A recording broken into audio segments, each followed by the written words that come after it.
প্রিয়জনের সাথে ঈদ শেষে ঢাকা ফেরার পথে যানজট না থাকলেও পরিবহনের নানা অব্যবস্থাপনার অভিযোগ করছেন যাত্রীরা।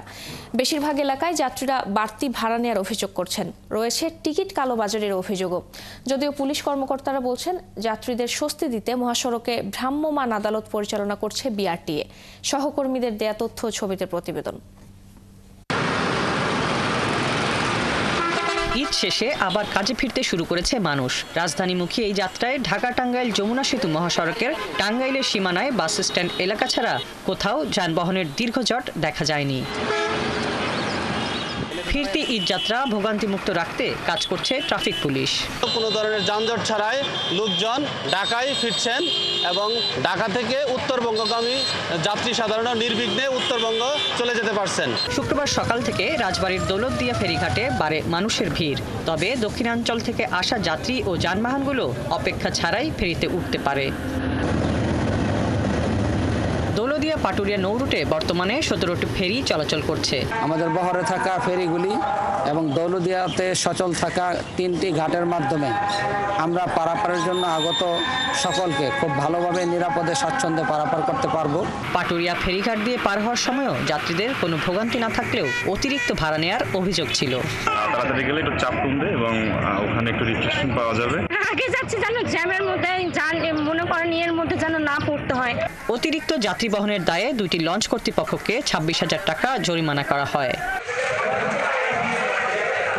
ভোলার ইলিশা ও লক্ষ্মীপুর রুটের লঞ্চ ও সি ট্রাকগুলোতে 2 থেকে 3 গুণ অতিরিক্ত যাত্রী নিয়ে চলাচল করে। আইসা এখানে কোনো লস পায় নাই এবং এখানে খুবই যাত্রী এবং পল্টনে দ্বারা এই সুযোগ হচ্ছে না। একটা লঞ্চ মনে হচ্ছে মানুষ হচ্ছে যতটা লিমিট তার থেকে অতিরিক্ত নিচ্ছে মানুষ। যাত্রীদের ভোগান্তি কমাতে রাজশাহী ঢাকা মহাসড়কে যাত্রীদের কাছ থেকে অতিরিক্ত ভাড়া আদায়ের অভিযোগে হানিফ পরিবহনকে 20,000 টাকা জরিমানা করে ভ্রাম্যমাণ আদালত। গতদিন আমরা বলেছিলাম যে ভাড়া না আদায় করার জন্য এবং 4 টাকানোর জন্য, সেই আদেশ পালন করছে না। এই জন্য 102 ধারাতেও তাদেরকে 2টা ধারা মিলে 20,000 টাকা জরিমানা করা হয়েছে। যশোরের Monihar bus stand, new market, Shankarpur terminal, Palbari মোড় কাউন্টারে যাত্রীর চাপ থাকলেও টিকিট সংকটের কারণে ভোগান্তির অভিযোগ করেছেন অনেকে। কর্মস্থলে ফিরে যেতে হবে আর কি, আমি চাকরি করি তো টিকিটের সংকট আছে আর কি, আমি টিকিট পাচ্ছি না। টিকিট ভাড়া বেশি নিয়েছে, আগে 750 টাকা নিচ্ছে, এখন নিচ্ছে 1100 টাকা। কুমিল্লায় 3টি বাস টার্মিনাল সহ জেলার মহাসড়কের পাশে বাসের অপেক্ষায় দাঁড়িয়ে থাকতে দেখা যায় অনেক যাত্রীকে। যানজট মুক্ত ছিল, আমরা খুব স্বাচ্ছন্দ্যভাবে ঈদ করতে পারছি। অত যানজটও নাই, আপনার অনেক শান্তিতে ঈদ করতে পারতেছে আর কি। জেলার 105 কিলোমিটার মহাসড়কের 12টি হটস্পটে সতর্ক অবস্থানে রয়েছে সেনা ও হাইওয়ে পুলিশ সদস্যরা। দুর্ঘটনা এড়াতে প্রশাসনের সুষ্ঠু তদারকির দাবি জানিয়েছেন যাত্রীরা। হাসিবা আলী বর্ণা, 71। ঈদের ছুটি শেষে কর্মস্থলে ফিরতে বাস কাউন্টারগুলোতে ভিড় করছেন যাত্রীরা। মহাসড়কগুলোতে যানজট না থাকায় নির্বিঘ্নে ঢাকায় ফিরছেন কর্মজীবীরা। তবে টিকিটের সংকটের কারণে ভোগান্তিতে পড়েছেন অনেকে। এ নিয়ে আরো খবর জানাতে যশোর থেকে আমাদের সাথে যুক্ত হচ্ছেন সহকর্মী SM ফরহাদ। ফরহাদ, কি অবস্থা দেখছেন সড়কের? যাত্রীদের চাপ কেমন এবং যাত্রীদের কোনো অভিযোগ আছে কিনা আমাদের জানাবেন। আপনি জানেন যে টানা 9 দিন বন্ধ থাকার পর অর্থাৎ ঈদের ছুটি শেষে আগামীকাল কিন্তু অফিস করতে হবে। এই কারণে আসলে আজকে সবাইকে ঢাকার পৌঁছাইতে হবে। এই কারণে আসলে আমরা দেখেছি যে যশোরের যে Monihar bus stand, Shankarpur bus stand, new market সহ যেগুলো বাস স্ট্যান্ড আছে সেখানে কিন্তু যাত্রীদের উপচে পড়া ভিড়।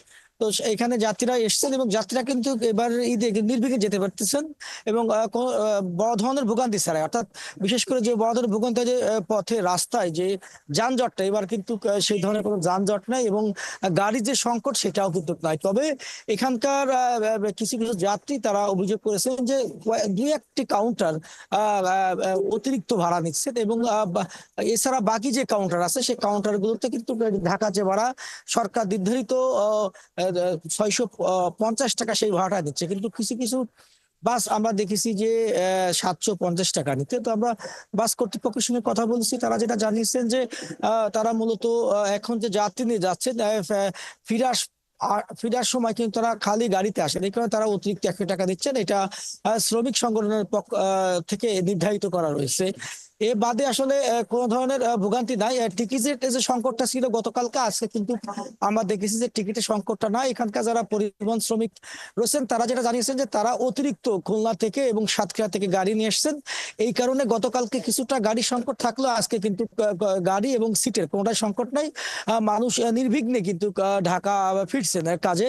আর একটা বিষয় আপনাকে আমি জানিয়ে রাখি, আপনি জানেন যে এই যে পথে যানজট যেন না হয় এই কারণে কিন্তু হাইওয়ে পুলিশ ছাড়াও স্থানীয় পুলিশ কিন্তু বিশেষ করে যেখানে যানজট সৃষ্টির সম্ভাবনা রয়েছে সেখান থেকে কিন্তু হাইওয়ে পুলিশ এবং জেলা পুলিশ সদস্যরা তারা কাজ করছেন কোনো রকম যানজট যেন না হয়। তো সবকিছু মিলে কিন্তু কোনো রকম ভোগান্তি ছাড়াই কিন্তু ফিরছেন ঢাকাতে। ধন্যবাদ ফরহাদ আমাদের সঙ্গে যুক্ত হওয়ার জন্য।